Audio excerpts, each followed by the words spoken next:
Welcome everyone to chapter 14, the forces of evolution. Today it's going to be only Kabir and me. Um, so I will share my quick snapshot of what I found in the chapter, and then I'll ask Kabir to share his thoughts. Um, this chapter felt very direct, like a lot more of like a science book chapter, where it's very factual, or at least I was reading it very factually. There is not a lot of It feels there's not a lot of room for interpretation. It feels it's just facts being shared with you. And the primary fact here being shared is that we were talking already about Prakriti and Purush in the last chapter. And here we go into a little more detail about how Prakriti works. And Krishna says that uh, basically anything in existence in the world comes through Prakriti. He describes it as a womb. And the seed for that life is basically the Purush, which is Krishna himself, and and the Prakriti works basically with these three forces or three elements or gunas, as they have said, which is sattvic, rajasic, and sattva, rajas, and tamas. And everything is basically every outcome is a function of not outcome, but every action or every all the action which is happening is somehow manifestation of all these three forces. Um, and then it describes basically the nature of these three forces. Sattvic being linked to happiness and wisdom, uh, Rajasic linked to more, our need, our compulsive need to do stuff, even though it's linked to passion and action, but it's described in a more uh, slightly negative undertone of aggression and passion and greediness and compulsiveness. Uh, and eventually, tamas being the lowest in the hierarchy, being about delusion, ignorance, um, inaction. Uh, so, so the chapter describes you know, these gunas, and then it also describes how somebody who is predominantly in one of these gunas will look like, how will they behave, and we can talk a little bit more about that later. And then finally, Krishna, like Arjuna asks that somebody has moved beyond this, and then Krishna says that for somebody to get out of the life and birth cycle, they have to move beyond these gunas. Because even though Satvik is about happiness and wisdom, but for you to even like go beyond, you have to go like beyond all three of them, not just Rajas and Tamas, even though it sounds that Satvik is the more neutral and the one you should be aiming for, but it says that you have to go beyond it. And then Arjuna asks, what does that look like if somebody goes beyond that? And and then it describes that somebody beyond that will be in the presence, in their own, will they be established in the presence, and the one we have been talking about in all our chapters. Uh, and then they'll be indifferent to these gunas expressing themselves, and they would not get affected that much by these gunas as they're expressed, and they will have the wisdom to know that everything which is happening is a function of these gunas. Um, and and yeah, I think like what some other science they said was that for them all elements, like everything is like equal. They're not, which makes sense, right? If you're not driven by rajas, and if you can have that understanding at a very deep level, then they're saying, yeah, for you everything is same, even if it's a gold or it's dust. You behave. There's no selfish intention. You are not working with a purity. Your work is not driven by your own selfish interest, basically. So that's what yeah. So there's not like it's very interesting chapter because it's very, there's not, I think it is saying this. Like a lot of times I have to interpret chapter. Like when we read chapters, we feel this is trying to say this. Here, there's very less room for under misunderstanding. Like I'm sure there is room in a different dimension, but in a direct way, it's very clear in its word. Mm. Yes. Yeah, I think that was an excellent summary. I would say thoroughly covered all the aspects, um, all the verses in this chapter. I think that was a pretty thorough summary. So I don't think I have anything left to add in terms of summary for the chapter. But yes, we can definitely expand on some of the aspects as we discuss these verses in some detail.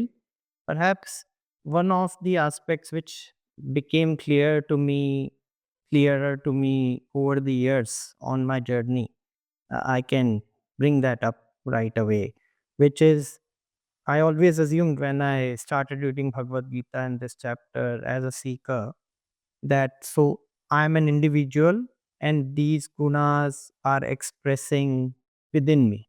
So I have sometimes tendencies of rajas and tamas and sattva, and as if who I was calling I, this body mind, is beyond this.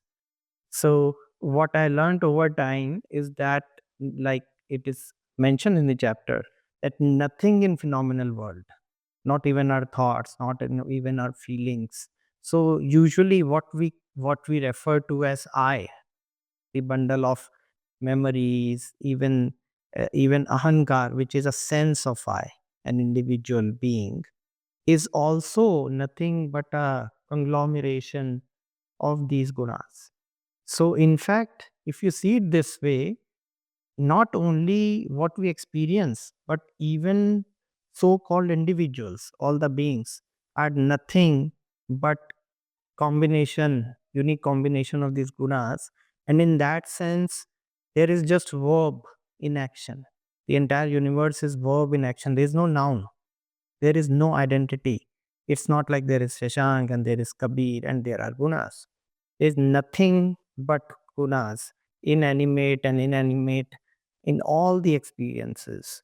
If it's phenomenal world, if anything which can be sensed by our five senses and even the sixth sense, which is mind, and everything related to thoughts, feelings, intuition, anything which can be experienced when we are awake or in a dreaming state is nothing but combination of these gunas, which is something which took me several years, I guess, to get a handle on. Yeah, because it feels very difficult to really like kind of digest that, not digest, but like really uh, absorb that. Like, so are you saying even physical things are Oh yeah. thus? Yes, actually, in fact, uh, I don't know if it is probably beyond the syllabus if we go into those details. But as you go further on the path on in Advaita and in our experiential reality, there is actually nothing called physical. There are visual sensations, audible sensations, and the sensations of touch. And it is Maya which is creating this illusion. So it feels like there is matter and material reality, just like in a dream it feels very real, the space which is created and the time which is created and beings and objects and colors, they seem like reality. In our waking state, this phenomenal world seems very real, and we live the life from a viewpoint that whether I exist or not as a person, this phenomenal world exists nevertheless. However, as we go further in our inner journey, we start getting intuitive clarity on this. And it's, of course, mentioned in the text of Advaita how there is nothing called an independent matter without the Purush, without the consciousness. Hmm. This has always made me, because I read this somewhere and it was very hard to accept. Yes. But since we're talking about it, so is that an individual reality? And I know there's no individual, it's very difficult as a question, but Yeah. or is that like a common reality? And that is why I said it is beyond syllabus. We probably, but yes, I'll just briefly mention since I know I've opened the Pandora's box in this case. Yeah. So, how it is presented by the enlightened beings is that there is one reality which is sometimes referred as Brahma, Parabrahma actually, not even Brahma. Parabrahm in Sanskrit, in Advaita, by it's called Nibbana by Buddha, and so on. Sometimes in English, by mystics, it is referred to as the absolute reality, the unchanging absolute, and most interestingly, the unmanifest. The unmanifest. So there is something, even right now, it's not like now it has become manifest. The unmanifest remains unmanifested at one level, and then it appears to manifest at another level, and then it's called Brahma. And as it manifests, it first is manifests space and time, which is required for duality, experience of duality. And then it experiences the the world, so to speak, what it's what it is creating within this space and time, from almost infinite perspectives and all the sentient beings, whether it's human beings or different dimensions or different animals. So it is experiencing itself, you may say, because all of this is nothing beyond the absolute or nothing outside the absolute.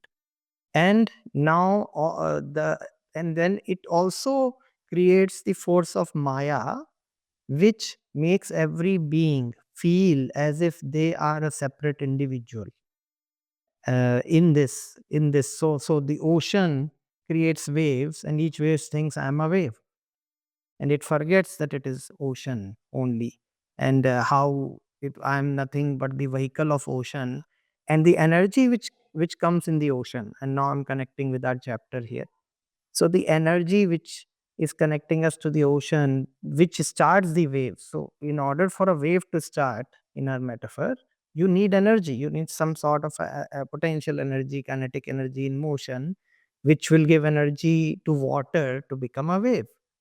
Those energy are nothing but these sanskaras. So rajas, tamas, and sattva, combination of those. However, in this play of Maya, in this play of experiencing, the wave forgets its nature, that it is nothing but ocean. It is connected with ocean. It's not even connected with ocean. It's nothing but ocean, and a limited perspective of ocean only. And that creates suffering for the individual, for the wave, and it goes back on this journey to burn its sanskaras, the rajas, sattva, and tamas, go beyond it and realize I am nothing but the ocean and the suffering ends. And I think I've asked this before, and no, but I've always wondered, burning part I get.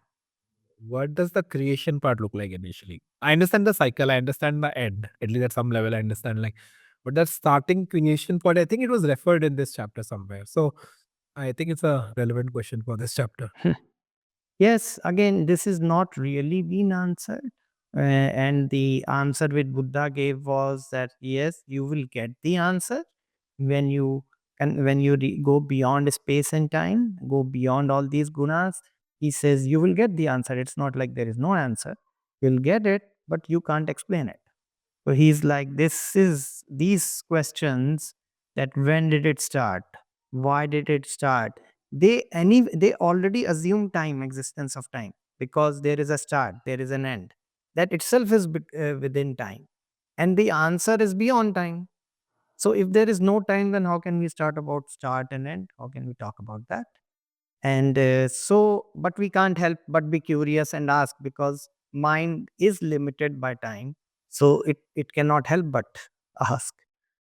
So how rigid are these boundaries of the individual collection of these gunas? There seem to be some degree of uh, there is some degree of boundaries, definitely, and that's why I think in one of the chapters it is mentioned, or maybe it will come later. I don't remember sometimes the trail of chapters, but definitely it's mentioned in Bhagavad Gita at one point that at the end of every yuga, when a yuga ends, then all the manifestation itself ends, right? It's something like how even physicists are talking about how Big Bang happened, and before that, even they admit that there was no space, even no time, even before Big Bang. Right. So even theoretically, just with intellect, they are able to go to that level, and they are like, oh, don't assume that there was big empty space, and in that space there was a dot, and Big Bang happened. So that is the best our mind can do. But they say no. It's like in that infinitesimal dot, that also is not accurate. They say everything got created within that dot. All the space was created within that dot. That dot, there was nothing but that dot, if you want to say that, right? So there was no space where that dot was sitting. Space was created within it, and all of the manifestation happened within it. And now, when they are studying all the stars and galaxies moving away, and there is a debate in theoretical physics, they say that if the value of certain a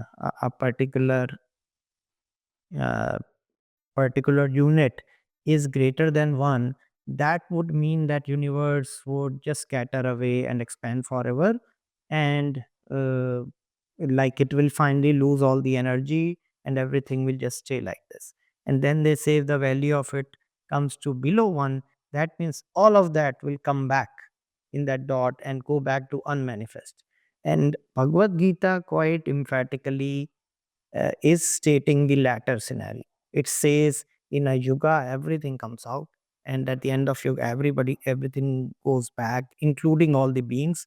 But very interestingly, even though everything goes back to unmanifest, it says that the separation of karma sanskara of every sentient being remains even in the unmanifest. How is it possible? Even though space and time has disappeared, how can that separation be? Is beyond even our wildest imagination or understanding. Yes. So then it says that at the beginning of each yuga, all the beings start wherever they left. And then the questions comes, okay, then why did it all started, and where were the initial sanskaras, and who decided that, and will it ever end, or will it always go on? Yes, they talk about the end, like you mentioned, that yes, a being can be free of all their sanskaras, and then there will be no at least compulsion for them to take a form. However, when you talk about the beginning, they talk they in fact, for the beginning or the end, they mention that this is the best your mind can imagine. What is happening truly is beyond space and time. So we will figure it out when we go beyond space and time. And uh, you know it is not very interesting or enthusiastic answer for our intellect, but that's the limit of intellect, I guess. And what if, like, what happens when you go beyond, you burn all of these?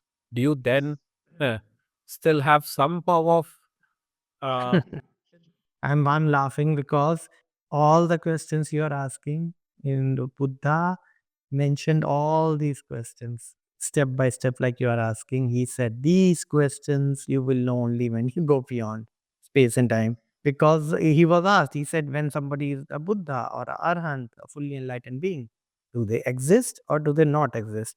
And he said it will be wrong to say they don't exist, and it will be wrong to say they exist. And so what do we say? He said, you will know. So yeah, again, sorry. that's okay. No, no, no. Yeah. So maybe we can talk about gunas then, right? Because I think Yes. they directly are present in our reality and shape our reality, and we Yeah.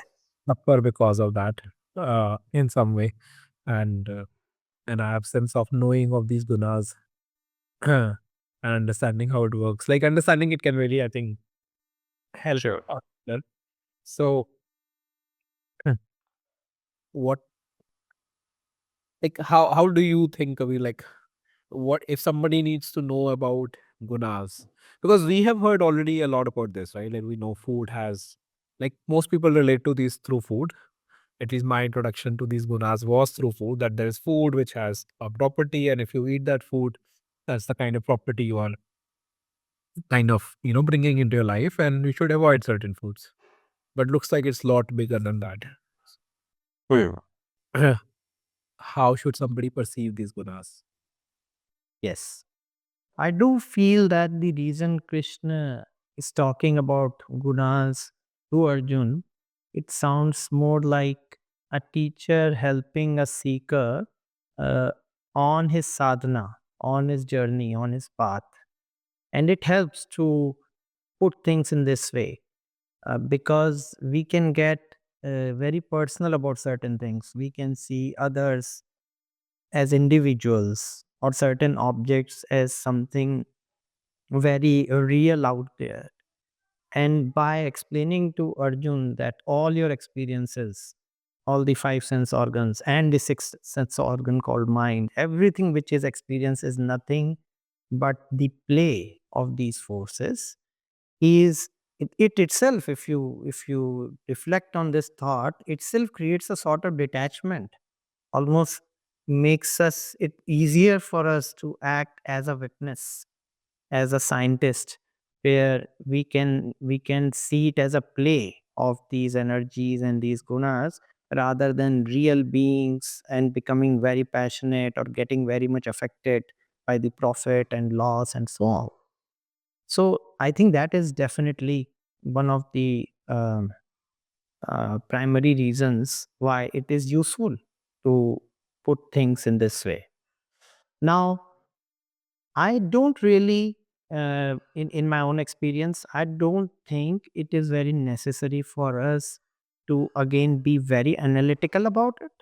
Like we should know at any point, like how much of rajas is there and sattva is there and tamas is there, and then we keep trying to change it, changing tamas to rajas and rajas to sattva. That sounds like a lot of work and probably impossible, because the play of these gunas sometimes could be even beyond our conscious experience. A lot of unconscious tendencies and experiences, like we normal people don't know how their liver is working or kidney is working. A lot of unconscious creation and manifestation is going on. So I don't believe that we need to get into that.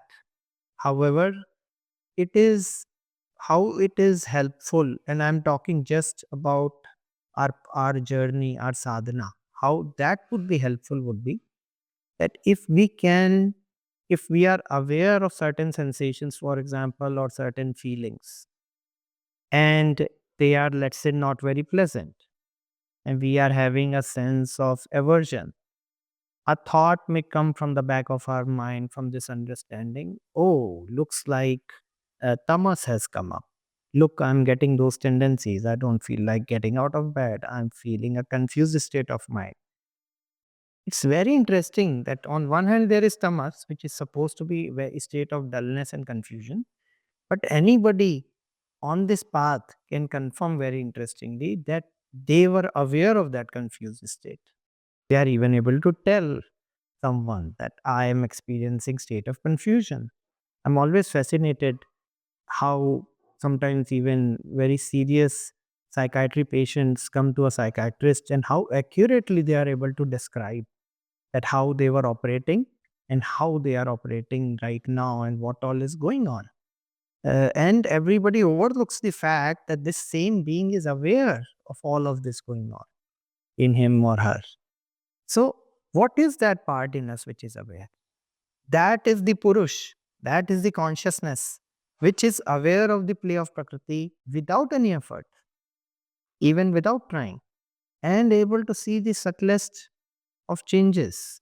One can even say that, hey, I took some medicine or I did this meditation, and now that confusion, it feels like 20%, 30% less than it was last week.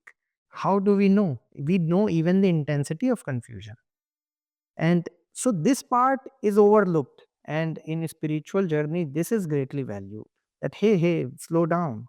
Just become aware what part in you is unaffected by this confusion, is aware.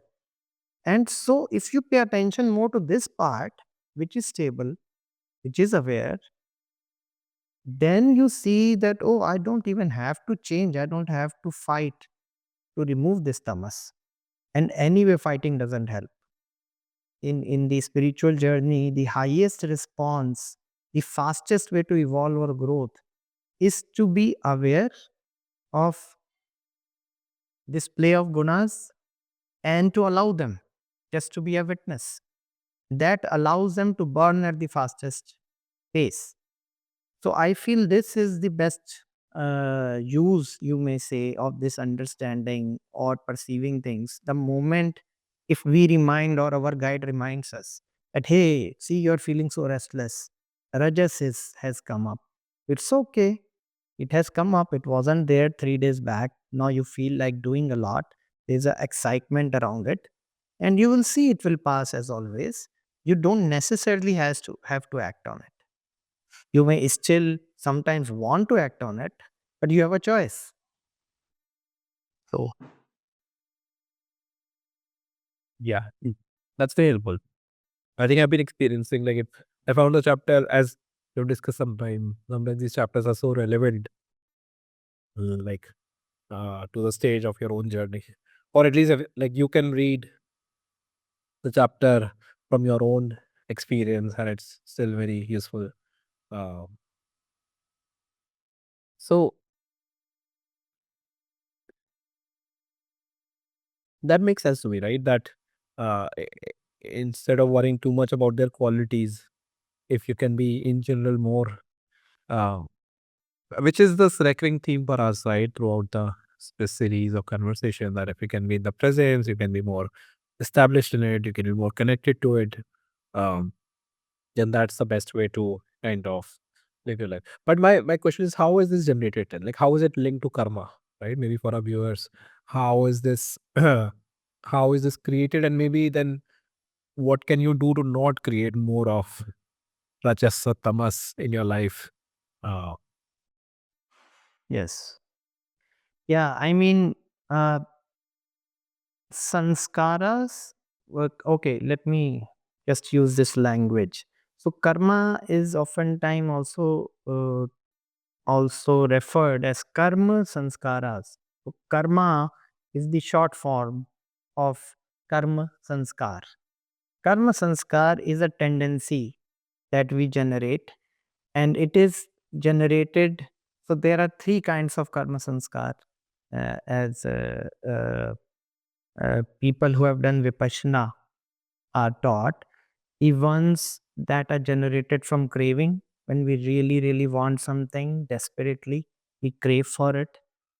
And so there is some energy. It's almost like an energy being put in that wave, in our metaphor of wave and ocean. Yeah.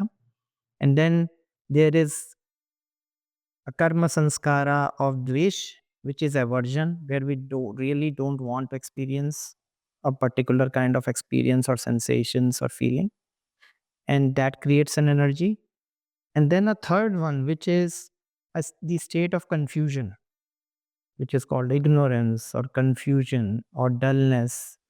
That itself creates a kind of karma sanskara and creates that kind of energy. So one may say that each karma sanskara which is created in this way, and when it to comes up in our experience to burn itself, to express itself, you can say that it is made up of sattva, rajas, and tamas, these energies. So, in a way, they are one, like just like we said, the presence is coming from absolute, so it's not really separate from absolute. And then the beings are coming from the presence, so they are not really separate from the presence. So, in this case, karma sanskara are made up of these gunas.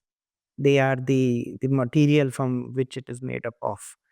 So again, like we talked about gunas, that we don't have to differentiate that maybe it is this karma and that karma. Sometimes intuitively we know, because when a karma sanskar has come up and it's burning or it's expressing itself in life, it may be accompanied by memory of the time when it was formed. But most likely, or in most cases, in many cases, even the memories are absent, especially when it is from beyond this life, and just the feelings are there. Many people report that, oh, I'm just feeling anxiety, I'm just feeling this low feeling, I'm just feeling this peace, and it has come up from nowhere. I don't know what caused it.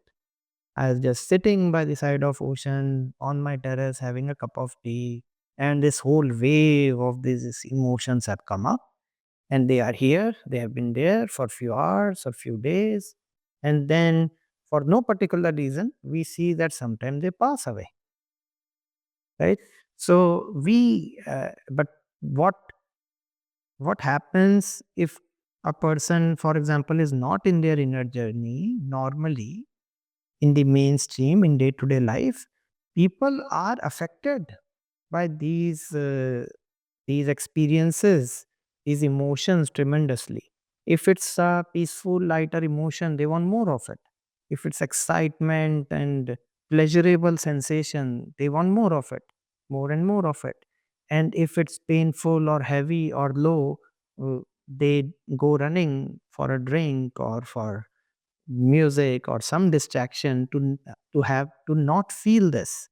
So how a seeker is different is that we are taught to be aware and to allow that. And what sincere, uh, I shouldn't say sincere, I would say authentic beings who have gone beyond these karma sanskaras, the masters, they have guided us to take the take the role of a witness and not interfere, and that is the fastest way to go beyond and then find the place of peace and bliss and joy, which is our real nature, as the presence, as the pure consciousness. And we also call it Satchidanand, Sadchetananand, which I think we have talked in previous chapters. And how do you truly differentiate between an expression of a guna happening in your life versus you creating a guna? Like your action creating more karma sanskar versus something happening which is a function of your existing karma sanskar. Yes, beautiful. I think, in fact, this is a very relevant question for a seeker, right? Because in a way, if we put it as, we don't really go about it like an agenda, but the task, so to speak, the masters have handed to us is how not to multiply these sanskaras. So how do we smartly, and we are kind of talking about it, we are talking about the witnessing space. And it's a good question, that how do we know that what I am feeling right now is something from the past expressing or something I'm creating? It is more of our attitude. If in this moment we are not a witness, but we are suffering, we are either resisting, we are in a state of resistance, we are trying to change the feelings which we are feeling, trying to change the experiences that we are experiencing. It's very interesting also, I must differentiate in trying also. There are two kinds of energy, because you may desire one thing over the other in a manner that it is good to have. And that kind of attitude doesn't really create new karma sanskaras or new gunas, right? However, if we have craving to get somewhere or aversion to what is being experienced, that time there is a multiplication in creation of new karma sanskara. So, as we spend more and more time, as we train ourselves more and more as a witness, what we see, as I'm sure you and many of the listeners who are on the path have experienced, I'm sure, that when we are in this state of witnessing, it's not like we have to just sit in a room and be di- uh, can't be functional in the real phenomenal world. It's more so that we are witnessing what is happening outside, and we are also witnessing our own body mind acting up, acting out, so to speak. And in that, from that perspective, we feel that our body mind is acting in a very spontaneous way. It doesn't have that energy of when we are really craving for something and when we are really resisting something. It is at a lighter place and it is driven in a more intuitive way. It feels lighter. That is the best word I can use, and I'm sure people on the path can relate with it. So when there is this lightness, and most of your attention is in present moment, is with your sense organs, is in your surrounding, and you are feeling light. You don't feel like a solid individual. You can see these tendencies coming up intuitively, and there is an ability to choose and move and do or not do, but it doesn't feel like the same energy when we are driven with giving aversion. But my Correct. question I want to ask is, what is intellect doing in all of this? Like, and what is intellect itself? If it's like, because somebody's, let's say, deciding to take some action, is that a function of its existing gunas then? Or is it some intellect actually deciding to do something which can create new? Like, so compulsiveness, I get it. Like, compulsiveness is still, let's say, a reaction which is subconscious. But we do take like decisions which are intellectually driven and not. Of course. Now, the intellect is again, we just talked about in the beginning of our discussion that there is nothing which is beyond these three gunas, and intellect is also a manifested force, is part of the mind, which has ability to discern and seems to have more objectivity than the distracted thoughts. When we use discernment or intellect, when we feel that you are using intellect, uh, intellect has predominantly sattva.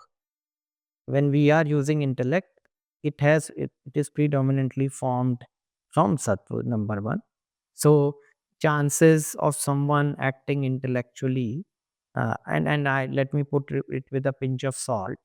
Yes, I don't want to say only sattva. Ahamkara. Rarely there are, sorry. I if I heard already what you said is that ahamkara is also playing a role, right? So Yes. that can then actually drive your action. And that Excellent. ahamkara is not Yeah. something actually. It's made of again something else, which is again these gunas. Yes. And ahankara is what? Let us expand on it. Is nothing but our autobiography. That I am Shashank, I'm so many years old, and this is all what happened, and this is what I want to do, my aspirations. And this entity, which is again not a solid, real entity, but something which is created with the help of mind and memory and intellect, right? So, even our intellect kind of operates in the shadow of this ahankar, which ahankar itself has some degree of delusion in it, and some belief systems which are not absolutely true.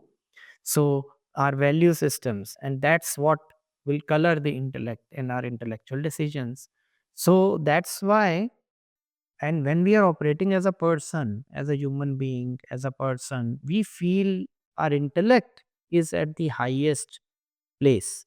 We all feel, and that's why we ask questions. Even in our inner journey in spirituality, we think a lot on spirituality, and we feel that this is the subtlest tool available to us. We can understand anything. How can anything be beyond intellect? And when we are in our inner journey, we realize there are so many moments and there is no thinking, there's no intellect. But we feel more alive than ever. We feel more joyful than ever, and we don't feel dull. We don't feel stupid.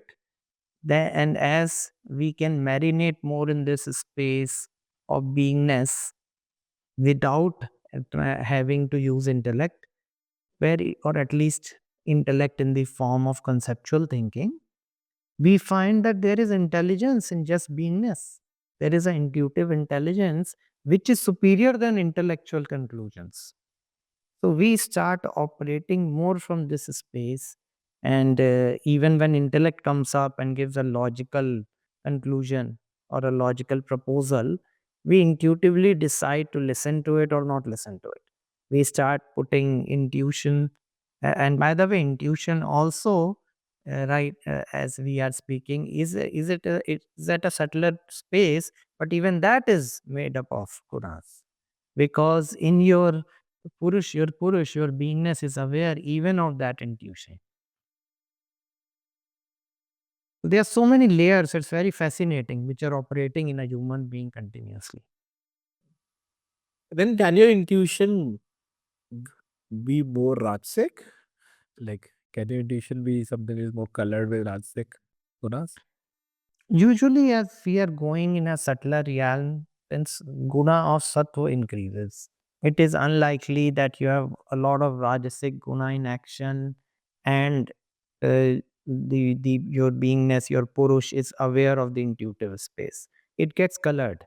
it gets the craving and aversion, which kind of is part of rajasic energy, is brings our focus, attention more on the show, what is going on.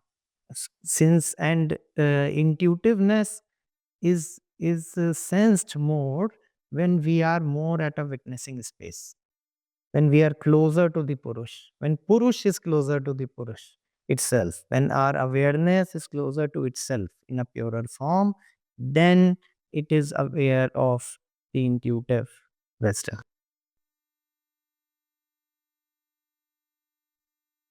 How does like so Rajasic and Tamasic, like from a purely how they manifest, feel pretty clear. At least in the description, it feels Tamasic will be, like you will be deluded, confused, lazy, right? And then even Rajasic is like you're acting in the world, your goals, and not just goals, your like selfish goals. They're driven by your own motivations and your own need to, like your own greed. What about Sattvic? What Yes. does look like? Now, I would try to give it in two ways. One, for people who may not have meditated deeply on their body. There are periods when we experience, maybe in the nature, or uh, when we are more in present moment, we experience peace, happiness, the unexplained peace and happiness.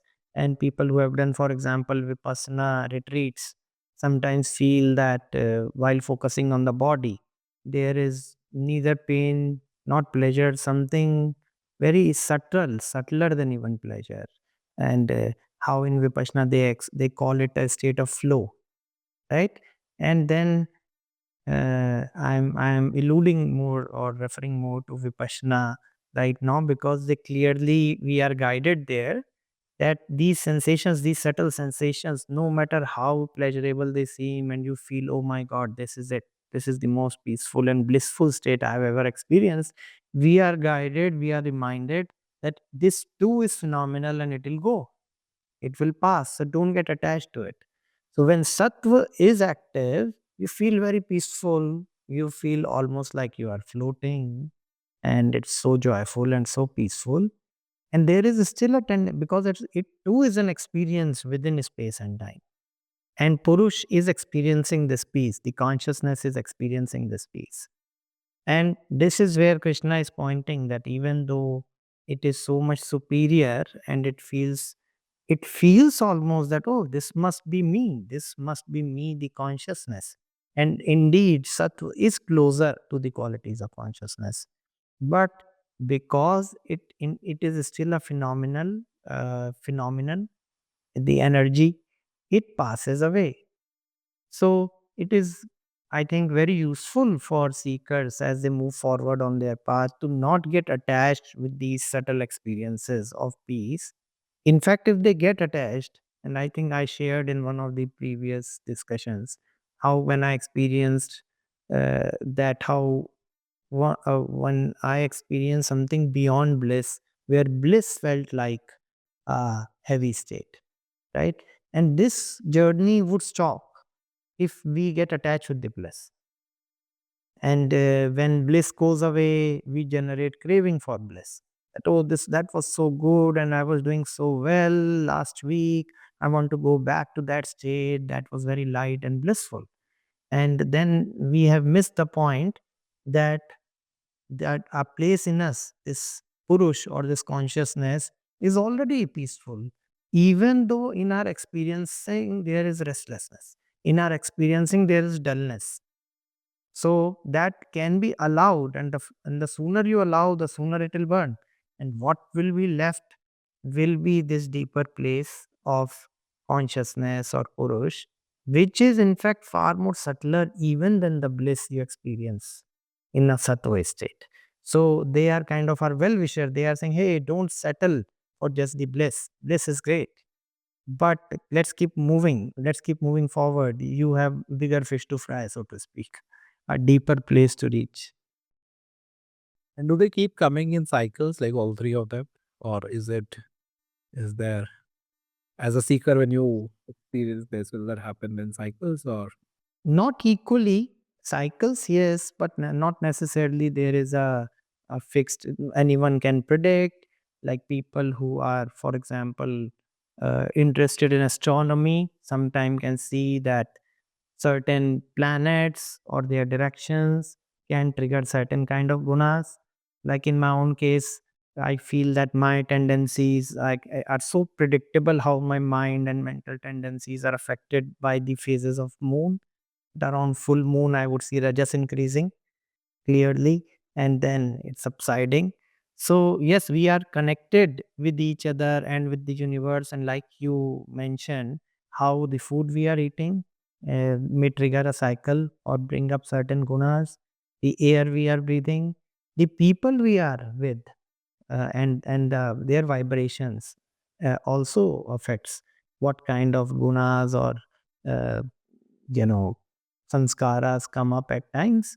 So we are, and that's why a lot of enlightened masters remind us that we are not separate individuals. Like wave, a wave will be affected by what is happening around it in all other waves. So we are not just independent, absolutely independent beings, even though there is some degree of independence. And yes, I did not complete that answer when I said yes, there is a separation in our karmas, but actually those energies are affecting other energies also. So uh, so there is a lot of give and take going on, so to speak, energetically, and both ways. This reminds me of a conversation we were having offline, but like when you're eating something like a non-veg, right? And that's why they say that you are like, let's say, if you are killing an animal, there'll be a lot of violence in that last moment, and there'll be that kind of guna in the. So, is that like when you are eating that, are you ingesting that guna, or is that just going to trigger your gunas? Because, uh, yeah, like if that Yeah. question is. Well, yeah, I know, because we have our sense of I and sense of materiality so much part of our belief system, that again, when we talk about guna, we have already separated it from us as body and from food, right? So to be very, very accurate, gunas, a bundle of gunas is ingesting another bundle of gunas. There is nothing else but gunas. Yes. So there is nothing else going on. It's not like you, an individual, is ingesting some gunas, right? There is a bundle of gunas ingesting a bundle of gunas and excreting a bundle of gunas, and so on. That's what is going on at all times. And it's not just food, but even the air, even the water, even the visual perceptions. This is all like ingesting gunas in so many ways. Yes. So, yes, of course, what we are ingesting, our food, and what bundle of gunas there are, uh, it's not like those gunas become part of your set. I don't want to say that what we called an individual or a being, but those gunas do affect, like you may get a feeling of burdening. And if, for example, this animal we are eating, if this animal uh, had a lot of fear, for example, the emotion of fear, and the gunas, which are the, or there's a lot of aversion which was going on when it died. So those energies, those gunas may be there in the body when we are ingesting, which means we may feel more fearful, we may feel more anxious, and it may trigger our sanskaras of fear and fear and anger and lust and so on. And that is why on many paths it is recommended that if you are a beginning seeker, and you are shaken up but by whatever is going on, the strong energies, that time in many meditation retreats, they suggest to avoid non-vegetarian food. And even in vegetarian food, they suggest not to go with very spicy food and or very sweet food. Again, these strong spices seem to trigger certain gunas. I mean, we all know what happens if we take a lot of spice, or if we take a lot of fatty food. You will see certain tendencies and gunas. So it's not just that animals have certain gunas. It's like anything we ingest is bundle of gunas. So when maybe later in a chapter, I think we'll talk a little more about what forms sattvic food, rajasic food, and so on. So we should take it with in certain perspective, yes, but I don't recommend that we need to be very fanatic. What we need to be, if the highest importance is, no matter what is happening within us, that we can develop this ability of witnessing, whether we are a vegetarian or a non-vegetarian, whether we choose to be moderate or not, how we can develop this ability to be a witness of whatever it is triggering and let it burn out. And when you say, like, you want to make a distinction, is that triggering your own sanskaras, or is that also you are somehow increasing your tamasic sanskars if you are, let's say, eating tamasic food? Or is it just triggering the tamasic sanskar which already exists in you? It is the latter. It triggers the sanskara which existed in us. However, in most cases, in the most of the humanity, where mind or there is not enough ability to be in the witnessing space, we usually react to it and we multiply that sanskara. However, for a being, for example, a Arhant or a Buddha, and I don't know if most people know or not, but Buddha's last meal was pork. He was eating pig. He was served pig, and then he had an infection. He died, but in his 80s, I believe, he was 84. But so when someone like Buddha or an enlightened being would eat an animal, since they are in a state of witnessing, those sanskaras and those gunas of animal would trigger certain sensations, certain gunas in them, and because they are in a witnessing space, they don't react with craving or aversion or ignorance. They allow it to express its energy, and the energy passes away. So in their cases, anybody who is more conscious, let me say, not just enlightened beings, anybody who is more conscious would find that foods and places and climate and other people are not affecting them anymore or as much anymore, right? They for them it matters less. So I may even go as much as far as saying that these some of these rules, for example, for morality or food and so on, are much more relevant in the beginning of our path. And if consciousness is evolving, we intuitively know which direction we want to go, but these things become more optional. Very helpful, Kabir. Anything you want to talk about this chapter? No, I think you have asked excellent questions. I had not even realized that there were these many, dimensions that we could explore. So I think we have covered uh, what we can in this amount of time. We can probably leave it at that. I have just one more question coming, and it's not a question, was we discussed about tamasic, how ignorance can be really special in the sense of handling it. And in Yes, other places, you have this. excellent. So maybe we can talk a little bit about if somebody's going through that phase, what can they do to when they're already feeling it, who are not able to concentrate, they're not able to be in this awareness, Yes, that state better. yes. No, I'm glad you asked, and that's why I'm always pleasantly surprised at your ability to ask really good questions. And I think we were missing this part. And this is very much relevant to the sadhana aspect. It's not just intellectual question because it's real. A lot of people can say that yes, aversion I can observe, craving I can observe. But what if I am feeling so dull and sleepy and confused? How can I observe when I go to sleep? Right? And it's an excellent question. And Buddha talked about it also with respect to our sadhana, our meditation. And he did say that, yes, treat tamas or this state of stupor, stupor is like state of stupidity or confusion or laziness in a little different way. He kind of suggested to deal with it. Uh, and how can we, who is dealing with it? First of all, the Purush is dealing with it because there is still some consciousness left, which is aware that this is happening. It has not yet overtaken us, right? So, Buddha is talking to that part in us, that consciousness, that if you see this state of confusion, laziness, sleep taking you over, then you should take the he's suggesting a little bit different than witnessing here. He's saying, yeah, just stand up, shake it up, go wash your face, walk it off, right? So it's more, seems like a more reactive kind of approach, a more proactive kind of approach, right? So uh, he's sort of uh, suggesting that we deal with this state of confusion or dullness through rajas almost.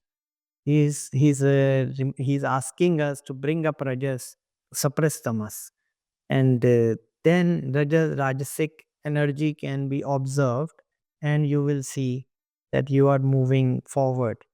Otherwise, like you said, if there are a lot of sanskaras of tamas, it can just remain or force a person to be in this state of stupor, in dullness for a long time. Now, again, like we talked about the food, I would just mention it. This kind of advice is definitely very useful. I would say even to the beginning meditators or